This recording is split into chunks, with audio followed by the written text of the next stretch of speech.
I'm Suzanne Suggs, and I know many of you, and we've met before, we've met in other plenaries, and I am thrilled again to once welcome you to another exciting plenary talk in our summer school. Those of you who are already in the meeting, and then I'll invite those who join soon, it would be great if you could just say hello in the chat, maybe tell us where you are from and what kind of work you do. I think it's just another opportunity to do a little bit of networking, but also so we understand the types of people and types of work that you do and where you come from in terms of showing your interest in this session. So thank you very much, and I'll try to incorporate some of that to make sure everybody knows where you're all coming from later. So the first thing I'd like to do, in addition to welcoming you all, for those of you who haven't joined one of our plenaries yet this week, I wanted to just make sure that you are informed that this is an activity of the Swiss School of Public Health Plus, the foundation, and it is in collaboration and with big partnership of the Swiss Tropical and Public Health Institute, the Swiss Agency for Development and Cooperation, the Università della Svizzera Italiana, also known as the University of Lugano, and SUPSI, which is the School of Applied Sciences here, also in Ticino, Switzerland. And this year we have had a number of fantastic organizations sponsor either people in terms of scholarships, or they sponsored courses and plenary talks. So once again, I'd like to thank you all very sincerely to all of those who have helped to make this happen and help us reach 180 participants across 50 countries for this 30th edition of the summer school.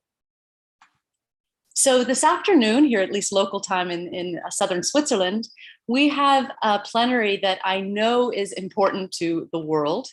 I know it's important to you all, where we're going to learn much more about not just misinformation, but how do we fight against misinformation.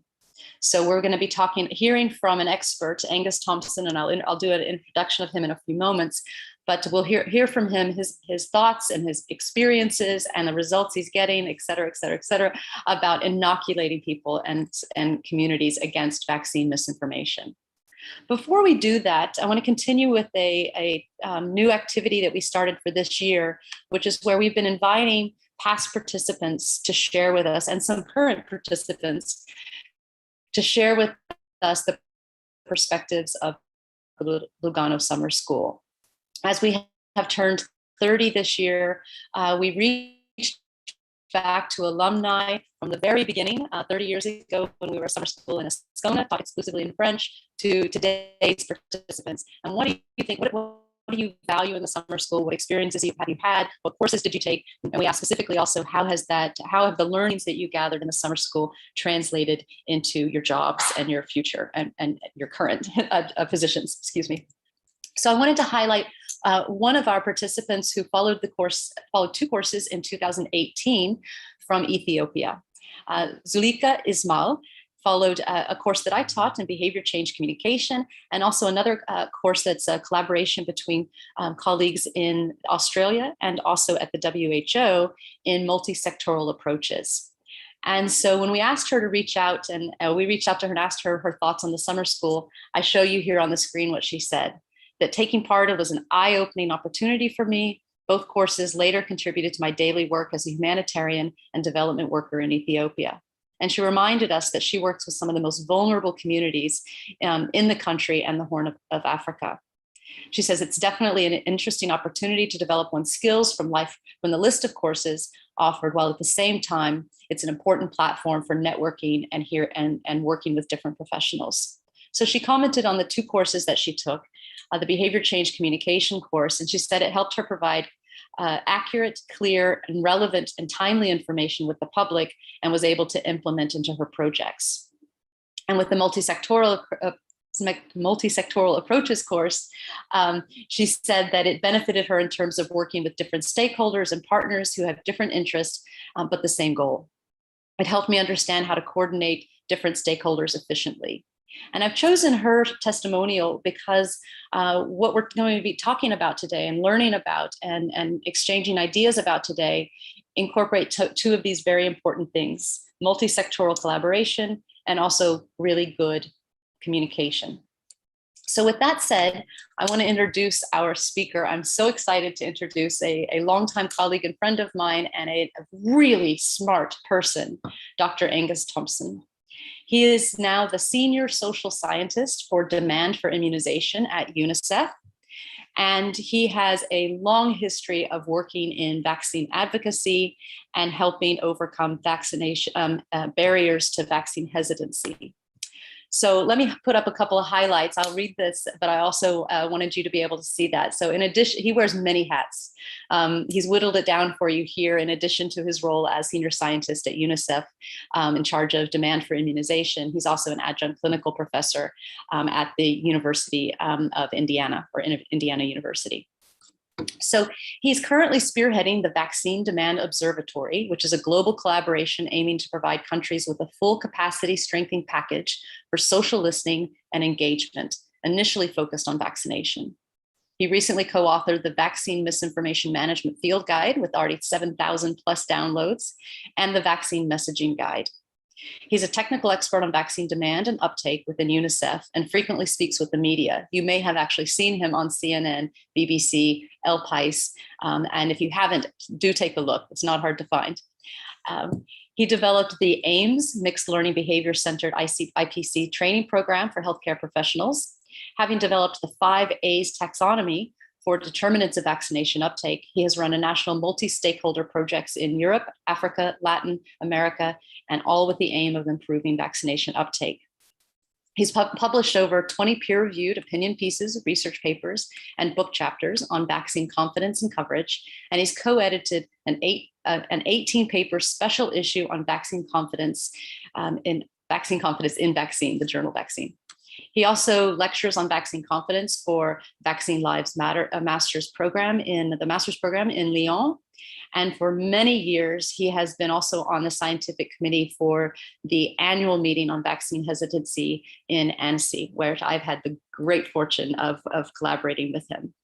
So I'd like to turn this over to Angus. I think you should have all your privileges set so you can share your screen. I'm going to stop sharing mine.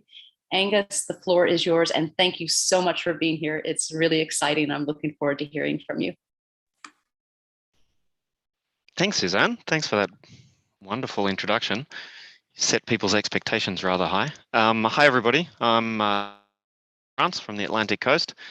It's great to join you today. As Suzanne touched upon, I've been working for almost 15 years on vaccine acceptance and uptake. And have recently, in my work with UNICEF, been focusing more specifically on misinformation and how we can manage it. I see that's quite a diverse group today, so I'm going to try and make this as generally applicable as possible to those of you who don't necessarily work in the vaccine sphere. I think there'll be a number of interesting principles that could apply to just about any sphere of our work in public health. Policy. Misinformation is infecting every corner of the global conversations on public health since the pandemic, and it's something that is frustrating, that certainly is distracting, that we know can have an impact on people's decisions, but it's also something we can do something about. So I'm going to give you a kind of an evidence-based overview of this subject, and then try to give you some concrete examples of the interventions that we're putting in place through the collaboration that Suzanne. I've heard nothing, so I'm assuming everybody can hear me okay? Yes, we can. I am going to put some slides up, I'm afraid. There's always slides. We can't get away from slides.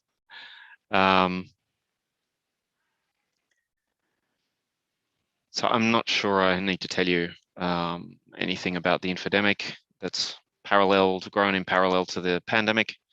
Our partners, Public Good Projects, from March to December 2020 detected a 3-fold increase in vaccine critical messaging, in English language at least, with over 15 billion potential views. That's obviously substantially larger now, but I think that gives you an idea of the fact that that we have seen a massive almost supercharging of misinformation around vaccination. I want to give you a few definitions to get things started, because you can't understand and address a problem if you don't understand it. You can't address a problem if you don't understand it well. And certainly everything I'll be showing you today, as far as possible, is based on data. Information, as I'm sure all of you know, is what we use to develop our knowledge and to make our decisions. If it is to be integrated in our decisions, it has to be actionable. It has to come from a trusted source, and we'll come back to this, and it has to be what we call sticky, psychologically sticky. Misinformation is unintentional falsehoods. And so, you know, in the conversations online, but also offline, it can dilute and distract and distort. But we must make an important distinction between misinformation and disinformation. Disinformation is deliberately created falsehoods, but more importantly, it's deliberately engineered falsehoods. They're engineered to deceive, to be psychologically sticky, and to spread like a virus. They're developed and spread with malicious intent, and they're often disseminated using deceitful tactics. And this is important because nobody likes to be fooled. And so we can use this, we can turn these aspects of disinformation against it. Now, I've published on this subject, including with Suzanne. The decision to get vaccinated is a complex behavior that can happen at many different, or can be influenced by factors at many different levels, socially and psychologically. It can be our thoughts and feelings, cognitive shortcuts, social norms. I'll keep coming back to trust. It's a fundamental, probably the bedrock of vaccine acceptance and uptake. But we've got data now that, and we're actually just testing this, I'll show you this at the end, that even universal moral values are potentially associated with people's decision to vaccinate. The reason I tell you this is that it's important to understand that this is a complex behavior, and therefore there's no simple solution. Okay, there's no easy solution to addressing people's concerns and questions around vaccines if those people are already hesitant. One more key principle: truth and trust, as I'm sure you all know, are very closely intertwined. And never more so than with vaccines. Epistemic trust it describes the trust that we give someone to share information that we will then accept as being true. So our truths come from the trustworthy. And people who are trustworthy are credible, they're expert, they have to be these things. But even more importantly, they have to be perceived by us as being benevolent, concerned, so hold on to this idea. So therefore, misinformation and mistrust are closely intertwined as well. And when we see decreased trust in communities, we also see misinformation getting better traction. And vice versa, if we can increase trust, we can potentially decrease the stickiness of misinformation. So what can we do about it? When I started working with UNICEF last year, I pulled together a collaboration that we're now calling the Vaccination Demand Observatory, that brings together UNICEF, the Yale Institute for Global Health, which is an international center of excellence in research into vaccine decision-making, and the public good projects. And each of these organizations bring different strengths to this collaboration. But as we touched upon before, massive problems like this can only be dealt with through multi-sectorial partnerships like this. This is focused on providing countries with the tools, the training, the technical support that they need to implement effective social listening programs, social listening that is tightly coupled to good analytics, and that is tightly coupled to risk communication, community engagement, the development of social and behavior change communications, etc. There's no point understanding the conversations if you're not tying that into your responses to people's information needs or to the misinformation that's circulating. And this approach is importantly, the other key principle of this approach is where we see this as that we see data equity as a key determinant of success. So close to half of the world don't have access to the internet. So this is not about social media listening. This is about social listening. And I'll describe a little bit more what I mean by that. Now, we've only got 30 minutes. I'm going to stick to 30 minutes as best I can. The guide that's out there, it's available in 6 languages. Feel free to go and download it while it's still there. Over 7,000 downloads, as Suzanne said. It gives you a really up-to-date and solid review of the evidence, both around vaccine confidence and uptake, but also misinformation, not only in the vaccination context, because we don't have much data in that space, but we do have a lot of data, increasing body of data, for example, in the climate change misinformation space. So we've drawn from that. But the second part, importantly, is really it provides a country, a task force, a misinformation task force, with an operational framework that they can draw upon to make sure that they're joining up all of those bits of the social listening, as I touched upon before. And I'll show you what this means. And so this operational framework ensures both online and offline social listening and consolidation of those insights, close coupling of that social listening with what we do on the ground, and evaluation of impact. So don't hesitate to go and download it. It's not hard to find, vaccinemisinformation.guide. What do I mean by an operational framework? Now, I'm not going to get into this in detail. The point that I want to make with this slide is that you've got to join everything up if you want things to be effective. And what we see in many, many countries is bits and pieces are being done well.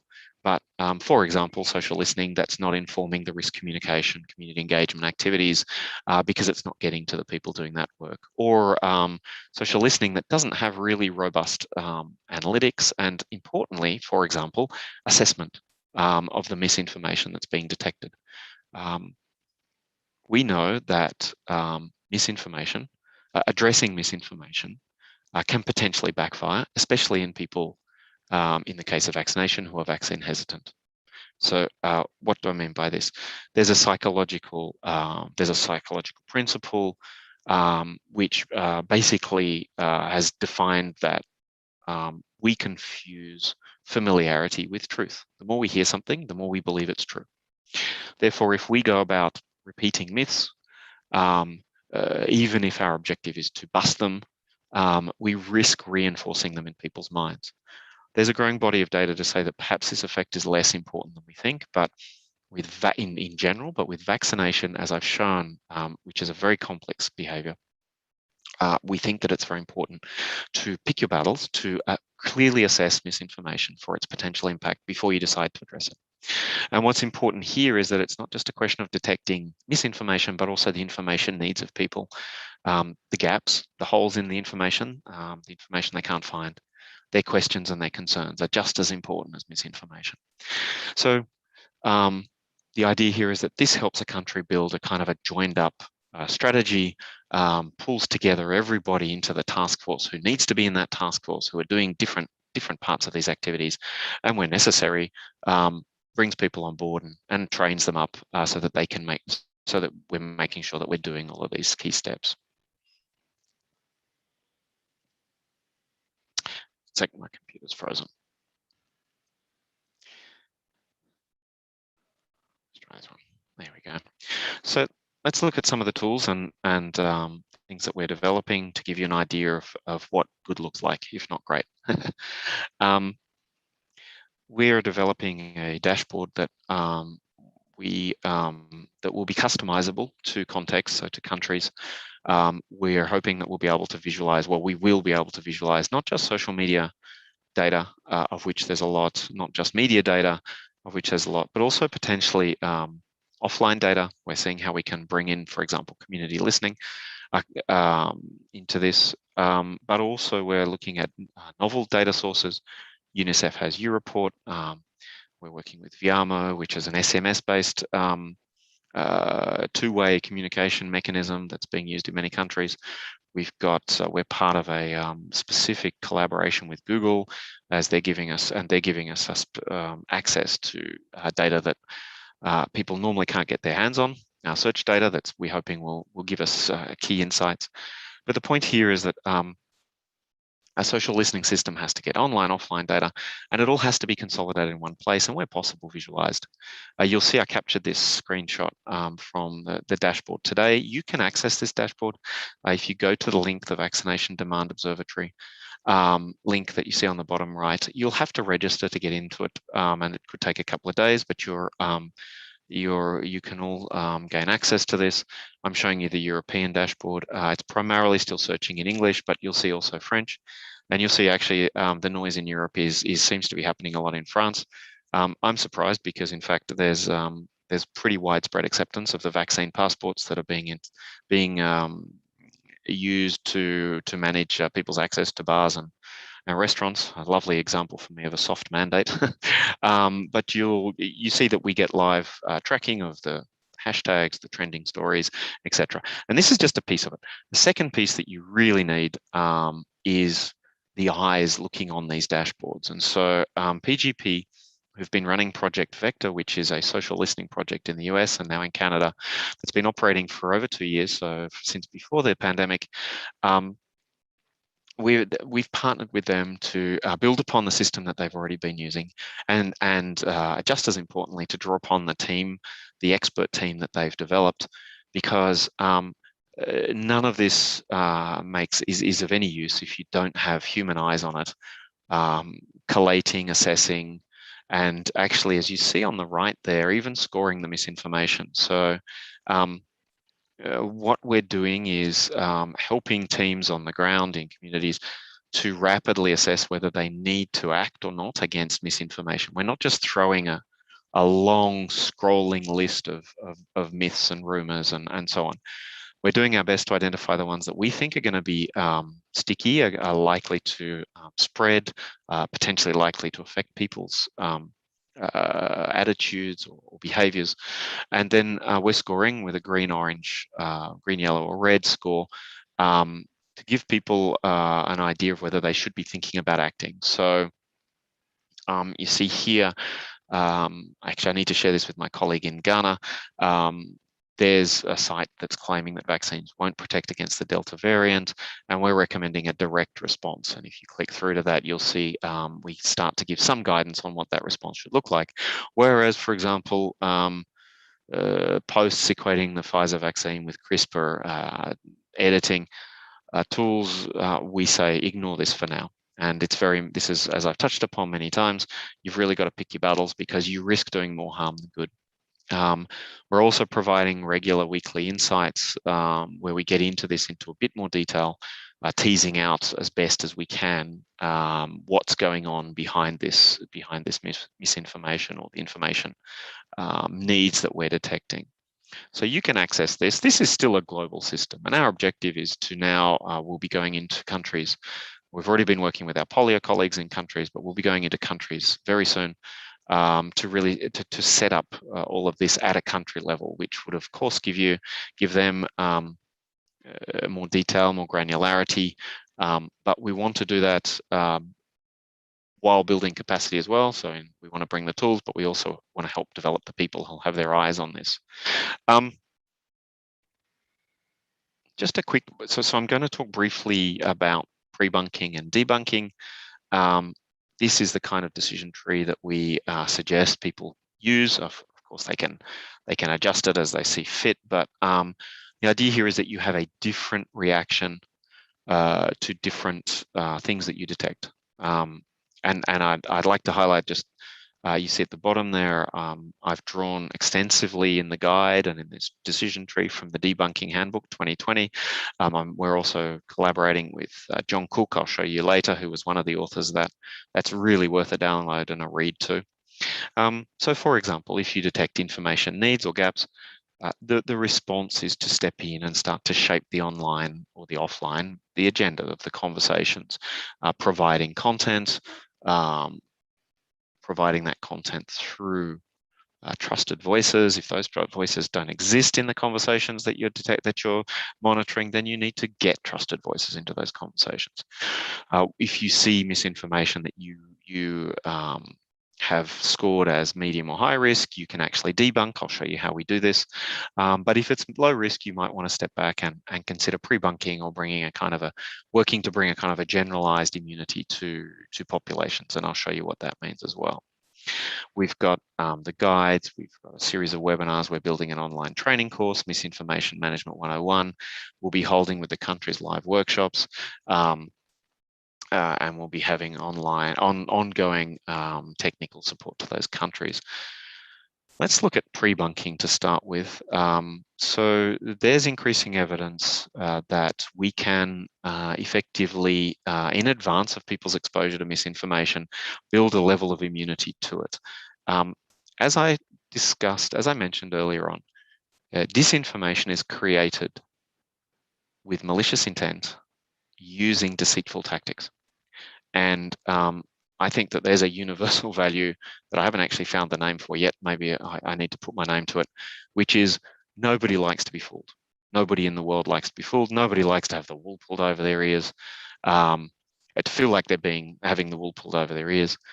And so what we do is we help people identify, first of all, misinformation, some of the characteristics of misinformation, some of the red flags that might, highlight that you might be stumbling across misinformation. But then we also help people identify those tactics that are being used to fool them. And what we'll be doing in the vaccine module here, because we think it's important in the vaccination domain, is also helping them identify those underlying malicious motivations. So vaccination, it's primarily, as far as I can see, monetizing, politicizing, or polarizing conversations. Those are the three reasons why people develop vaccine misinformation. So there is evidence with another game. There are now 3 studies out there with another game called Go Viral that was developed during the pandemic in a collaboration between the UK Cabinet Office and Cambridge. Sander van der Linden kind of leading the charge, I think. They've shown that game, which does many of these things, can increase people's resistance to misinformation. Has developed Cranky Uncle. He's the cartoonist who also just sketches out these cartoons, and he's also within the game. We can do ongoing evaluation, and we're finding that it is also effectively building resilience against misinformation. It's now being used in classrooms across 16 countries, and we're working with him to develop a vaccine module that we want to be able to hopefully take to many, many countries. Of course, this may need some co-creation at the country level to make sure that it's culturally relevant. Humour's not the same everywhere, and certainly an Australian can vouch for that. An Australian that has to deal with the English can vouch for that. So that's one of the things we're doing. I'm actually going to jump ahead to debunking, and then I'm going to come back to the content creation. Debunking is when you have a specific myth, misinformation narrative that you think that you've evaluated needs to be addressed. Instead of just screaming, it's wrong, repeating the myth in the headline, repeating the myth in the first paragraph, repeating the myth in the last paragraph, which is, as I've touched upon, potentially consolidating the myth and making it seem truer to people. This formula is being increasingly tested, and we'll be doing testing of this as well. And again, have a look at the debunking handbook for more details on this. But essentially, we lead with the fact, and as far as possible, make it clear and simple, resonant, and psychologically sticky. We give people a heads up, right? This is the antigen. There's misinformation coming. You're about to be fooled. We show them how they're being fooled, what are the tactics being used, or what is the hidden agenda behind the authors of this misinformation. I encourage you to look at the Centre for Countering Digital Hate's reports that have come out over the last 12 months on vaccine misinformation. They identified in the US only 12 accounts that accounted for the vast majority of misinformation, the dirty dozen, as they call them, the vast majority of vaccine misinformation. So we reveal either the misleading tactics or the hidden agenda. And then, very importantly, if we're removing the myth from someone's mind, we need to replace it again. We need to provide an alternate fact. and where possible, make it as sticky as possible, stickier than the myth. We have a large collaboration with PGP and Yale again, working with UNICEF country offices and Facebook to basically start to apply the methodologies that every major retailer in the world has been using for the last 10 or 15 years on platforms like Facebook to sell products. We're employing those methodologies, those sophisticated approaches, to hopefully impact people's decisions around vaccination. So rapid A/B testing of content, but most importantly, content that has been forward engineered from the behavioral insights that we have already, and reverse engineered through a digital and social marketing lens. So Yale provides the behavioral insights piece along with my input. It goes through that lens, but PGP literally has go into, for example, Facebook groups in a country and identify the kinds of content that's being shared, the formats. Is it photos? Is it cartoons? The colors that are being used, literally the fonts. What are the most common fonts? So that when we get to developing content that we want to disseminate on Facebook in this case, it's already in a format that is more likely to be noticed, to be clicked upon, to be. Then what we do is we are building, we're in this rapid A/B testing, we're testing different things, we're testing different messages, we're testing different framing of messages. So you can see there, we're testing emotional versus authoritative versus informative framing. We're testing the formats. Is it kind of illustrative images? Is it photos? Is it videos? And you can, the advantage of rapid iterative A/B testing is that you can test many parameters one after another to hopefully come to more optimized content before you put that out there.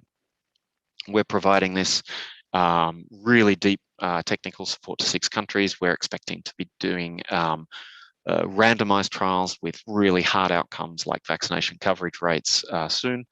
Once we've refined the content that we want to put out there for the campaigns that the UNICEF country officers will run, but we're also providing, and Facebook is really chipping in here, training and basic support to another 90 UNICEF country officers. This is exciting stuff.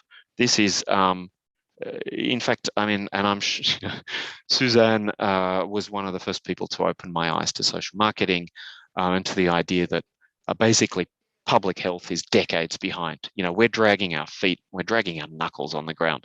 We need to catch up. We need to start doing things as well as, for example, retail companies. And I can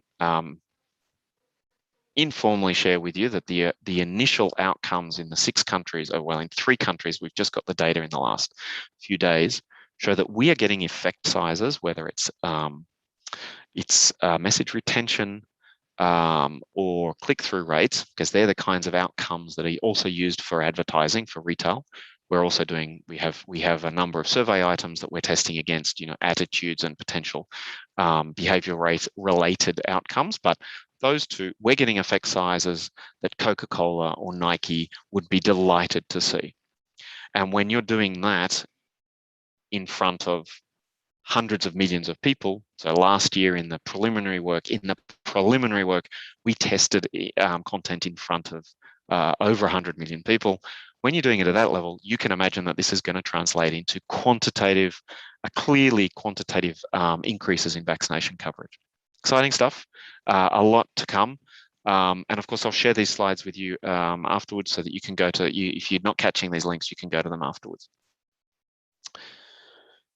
I've got another 6 minutes, so I'm going to briefly show you an example of this approach at a pretty basic level. This was done very quickly in rapid support to our polio colleagues who are introducing a new oral polio vaccine. Not exactly what you want to have to do in the middle of a pandemic. We were monitoring in a number of countries in West Africa and in Liberia. We detected both key information needs, so people needed certain information. But what I want you to focus on is the bottom piece. We identified a number of rumors, including one rumor that we flagged as medium risk, polio vaccines are actually COVID-19 vaccines. This was not surprising to us. We've been tracking from the beginning of the pandemic a rumor that's been circulating across Africa, started in particular in Francophone Africa to begin with, but it's also spread into Africa. It's spread and mutated across many countries, and it relates to this idea that Africans are being used to test COVID-19 vaccines. Not surprising that it gets traction. The disinformation authors know what they're doing, considering the colonial historical legacy, in particular in the medical field in many African countries. Not surprising that this would get some traction. We flagged this as a medium risk, and so we suggested that the team react immediately. So we did a kind of in which we developed two sets of content. One that highlighted that the polio vaccine is for polio, which is a disease that primarily affects children, and kids get it as drops. The COVID-19 vaccines, which when we developed this content were not yet available, were going to be for adults, and they were going to be coming, in injections. So rather than addressing the myth directly, we came at this obliquely, hoping to help people, separate those two things, which we hoped would have some kind of pre-bunking inoculation effect on their perception. Unfortunately, we weren't in a position to test this at the time. This was a rapid response that we had to do, but that's the exciting work that's coming later this year. As Suzanne mentioned, with Professor Saad Omer and his colleagues at Yale, we developed the vaccine messaging guide. This is kind of a quick start. It gives you a lot that you should be thinking about when you're developing vaccine messaging. It's not perfect. It probably needs to be updated soon.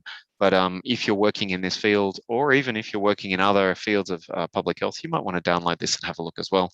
I think there's some interesting stuff in there, and it's certainly informing a lot of the content that we're developing in that work in the 6 countries with Facebook.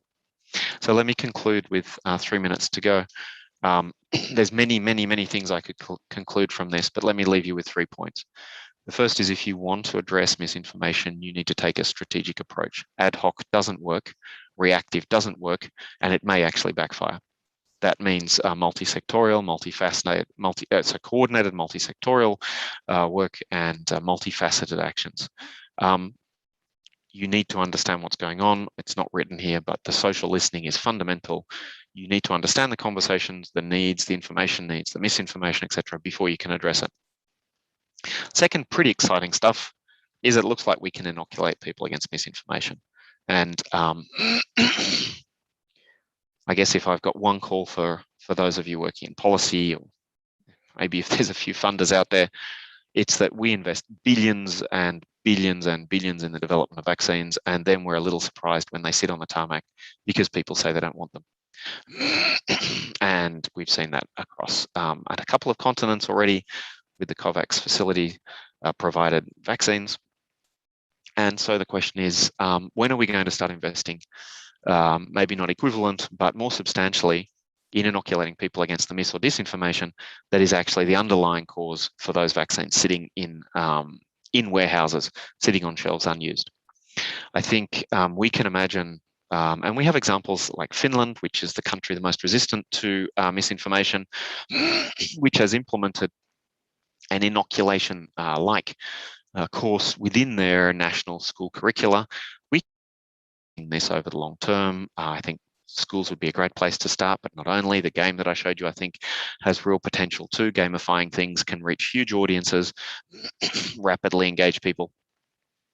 And the last point that I want to leave you with is I've titled this misinformation. Misinformation is important, but the most important thing is being able to see and hear through that fog of disinformation, to understand and ensure that people who have perfectly reasonable questions and concerns about, in this case, vaccines, but it could be other subjects, are heard, and that those concerns or questions are addressed in a way that reassure people, in a way that build people's trust, because that's our ultimate goal. Our ultimate goal, if we want to build a long-term innate immunity, is to build or rebuild or reinforce people's trust in public health, the public's trust in public health.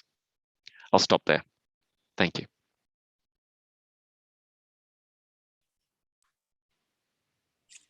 Thank you so much, Angus. Wow. I wish other people could express verbally. We've just got the settings on Zoom, so that we have to invite everybody to insert their comments in the chat. Um, I've been also working in the area of vaccine hesitancy, and as a communication person, focusing a lot on misinformation, disinformation, and vaccine, and also in NCDs. And what I really appreciate about so much of your work, as always, is that you don't just tell us what's happening, but you also provide really evidence-based solutions that are easy to grasp if you're willing to grasp them. They're easy to tackle if you're willing to tackle them. So I also very much appreciate your call to action from governments and policymakers and policy influencers to move beyond just building towers and hoping people come to those towers, but you actually have to build value for those towers. So with that said, I know we have quite a few questions coming in, and as well as a lot of thank yous. So I invite everybody to say what you want in the chat. If you could put your questions in the Q&A, it will just help me monitor those easier. But if you put it in the chat, I will try to address it as well. Let's start with the first question. I think it's a pretty easy one for you, Angus. Can we have access to the vaccine module course? Yeah, so normally everything should be open access. I think we'll be putting the training course, the misinformation and modules, we'll be putting that on the Agora facility that UNICEF has. The module, the vaccine module, I think you're referring to the game. Yeah, that'll be available on the app stores. The best way to track this is to bookmark the Vaccination Demand Observatory. We'll be announcing everything on that. So if you keep that bookmarked, we're not there yet, but we're in the final of that course. The game will take a little bit longer. We're really about to kick that off. We've finally been able to secure funding. And, this is really important. I mean, it's taken me 18 months to get funding to create, to work with John Cook on this. He crowdsourced his funding to make the first game. And yet we are spending billions of dollars on vaccines. I mean, I have calculated the amount of money that's been put into building demand for vaccination out of that facility is 0.0003%. Maybe it's gone up a little bit of what was spent on vaccines, right? So we're still struggling to fund this work, but yes, that will be available open access. Yeah. Thanks, Angus. We have another question from Dimitri, who asks, I wonder if you could say a few words about the role of mass media in spreading misinformation. Mass media is often obliged to provide alternative viewpoints, which may increase vaccine hesitancy and create controversial narratives about vaccination. So the role of mass media could be very ambivalent to this extent. Yeah, so media is very important. Journalists have potentially great reach and great influence. What you're referring to, Dimitri, is also called false equivalence, where, journalists are kind of feel compelled to provide a balanced viewpoint. So after interviewing, some scientists who provide, reams of data, they interview a mother who's convinced that her son. Can you hear me? It's saying my internet connection's unstable. Can you hear me okay? Mostly. Every once in a while something cuts out, but for the most part, it's okay. I paid for the fast internet at the hotel I'm at. So I'll be back at the reception if it drops out, asking for my money back. So they balance it out with an anecdote, and often there's a photo of the person in that anecdote. And we know psychologically no one's going to remember the data when they've seen that poor kid who was supposedly affected by vaccines. We can overcome this by working with journalists, training them, helping them to report better. When I speak to journalists, I do my best to provide them with not only what they want, the answers to their questions, but also this idea that they have to be careful about this false equivalence, this false balance that can come into their reporting, and to kind of almost make them aware that they have a level of responsibility for the success of our public health programs.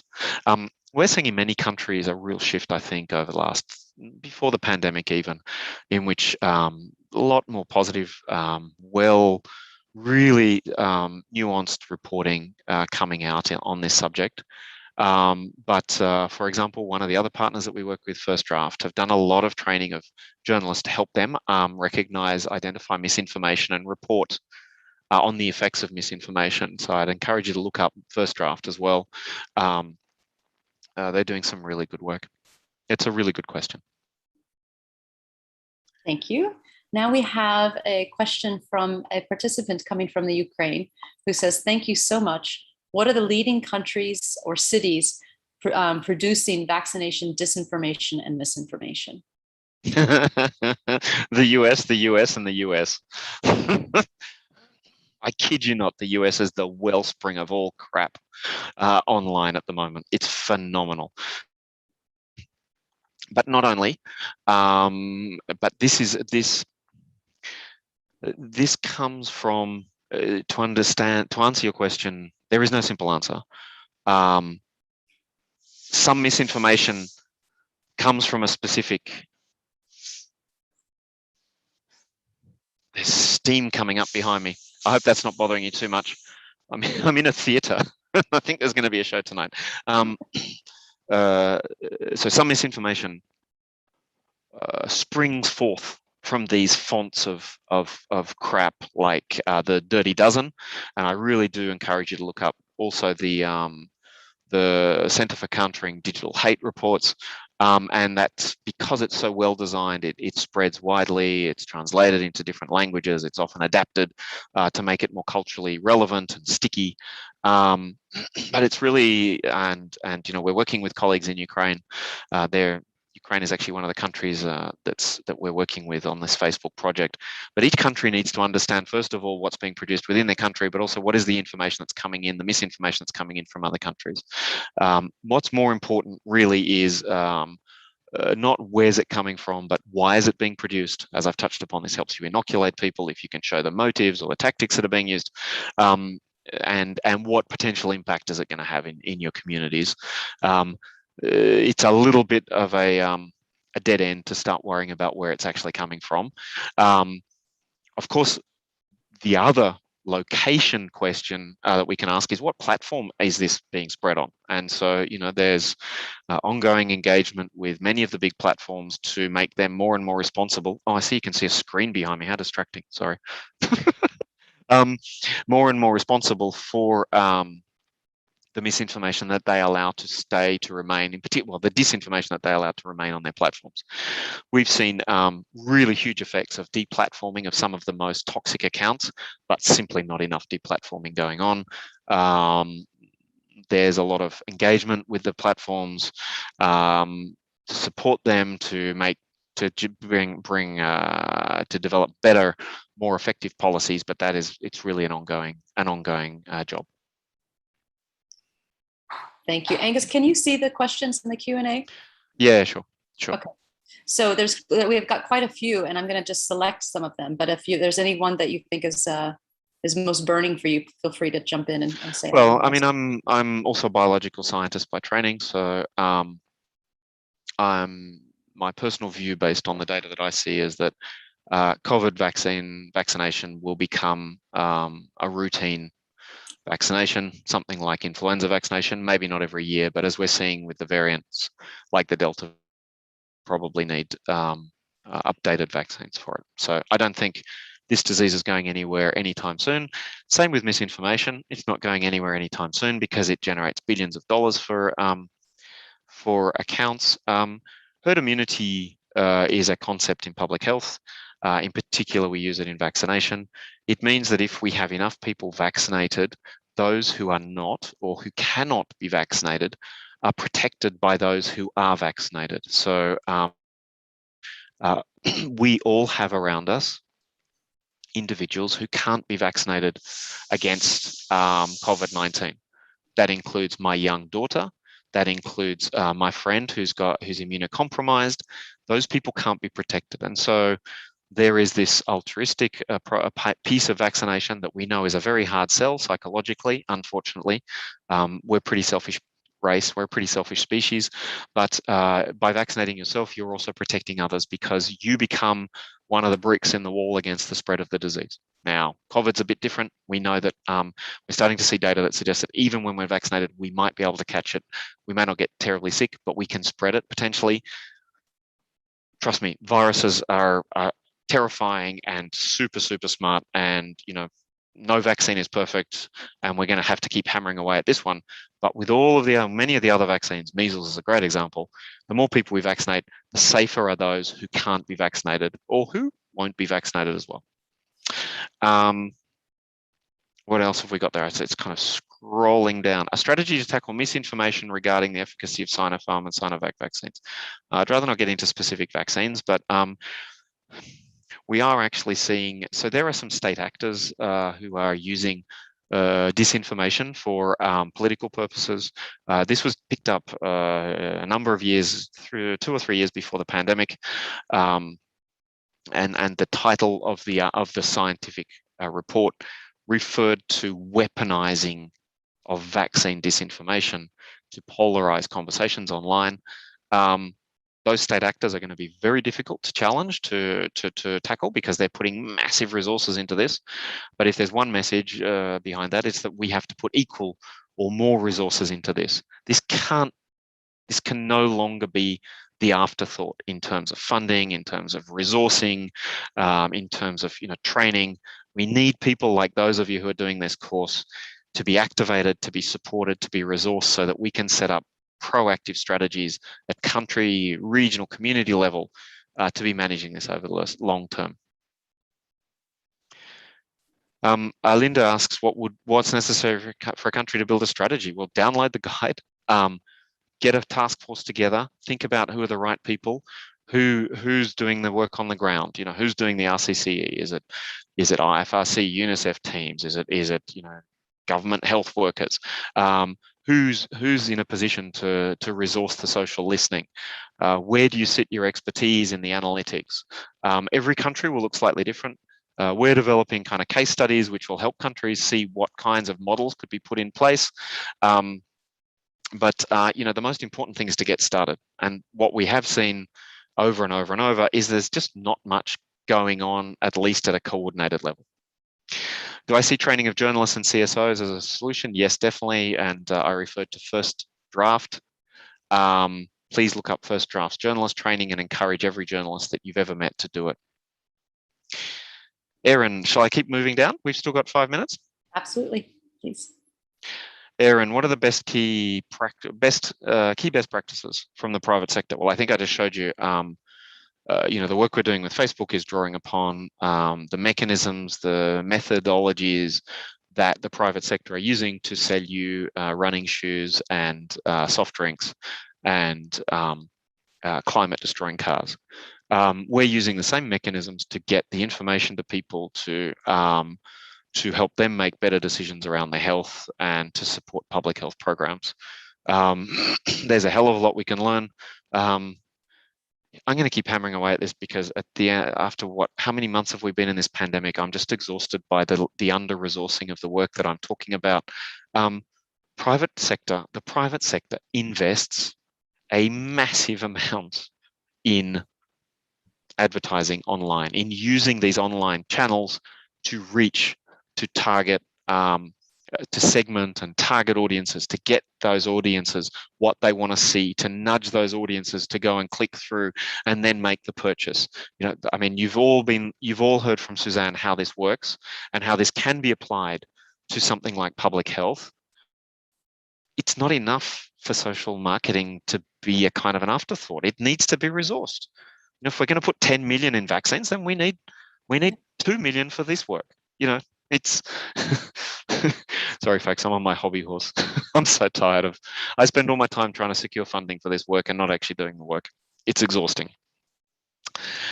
And I think that's it. A map. Well, I mean, if you look at the website, so the Vaccination Demand Observatory, you'll be able to see regional dashboards that will let you see where some of the stuff that's being picked up in different regions. We don't have granular country data yet.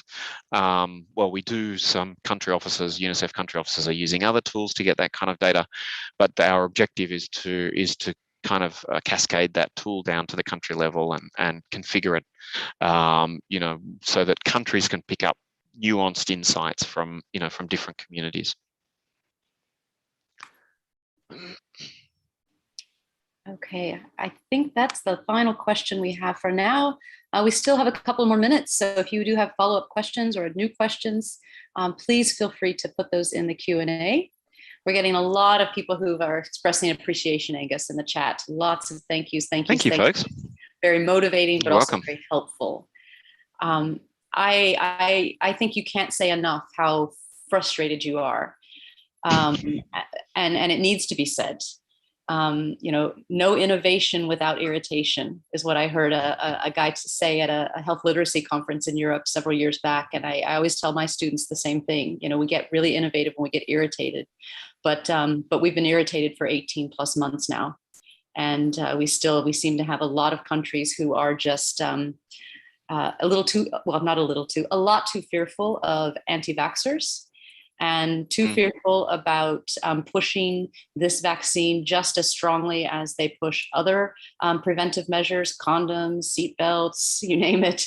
And we have a lot of people who just seem to be, and governments in particular, who seem to be okay with just letting it play out.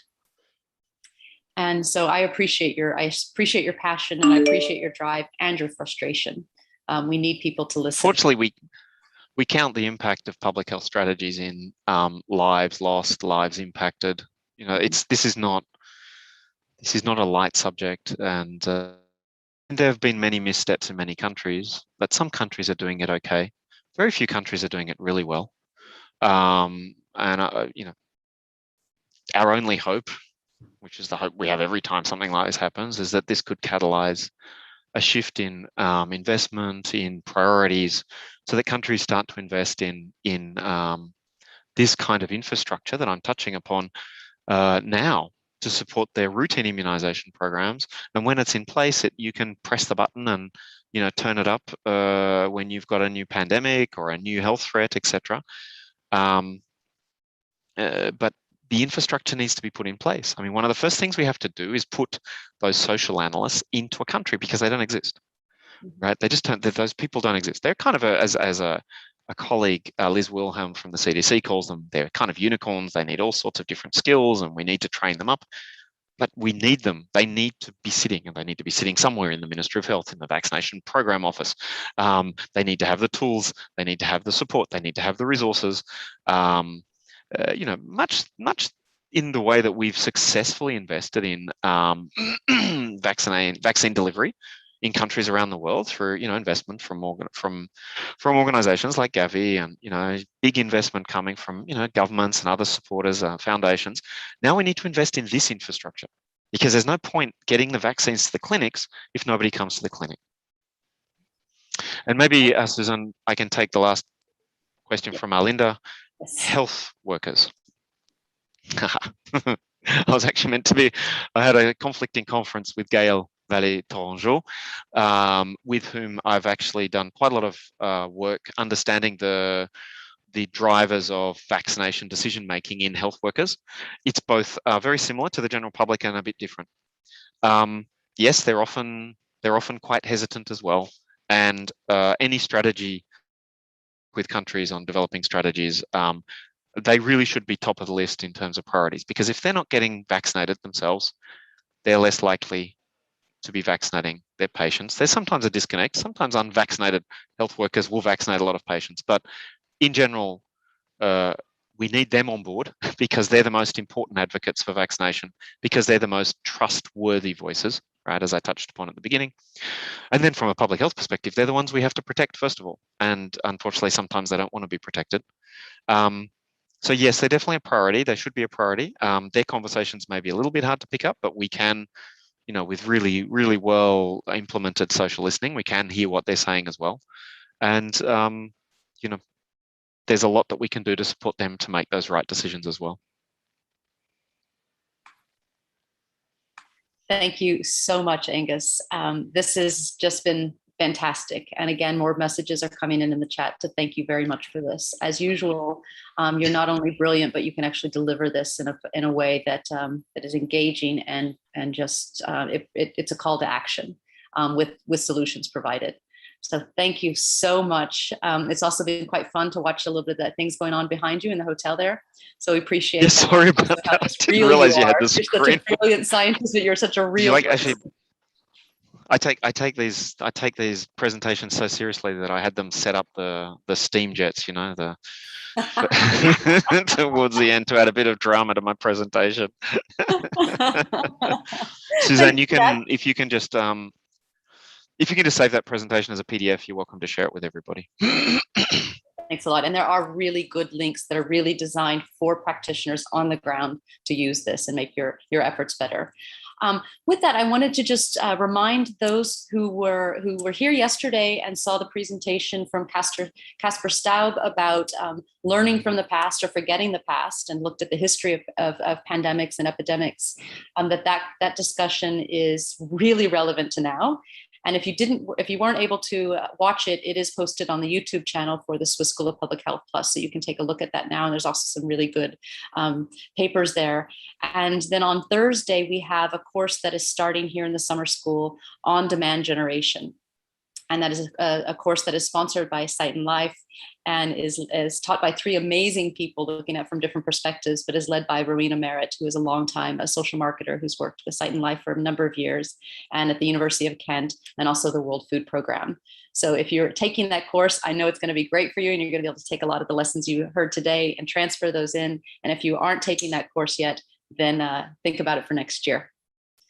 Angus, thank you very much. And I wish you everybody a good afternoon, good evening, depending on where you are in the world. Thanks a lot for joining us. And we'll see you tomorrow morning, where we have a plenary session that is hosted by Julius Bauer Foundation. And it will be focused on wealth inequalities and wealth inequities. The speaker is Nathalie Jean-Baptiste, who is going to be joining us from Rwanda. Have a good day. Thanks, everybody. Bye-bye. Thank you.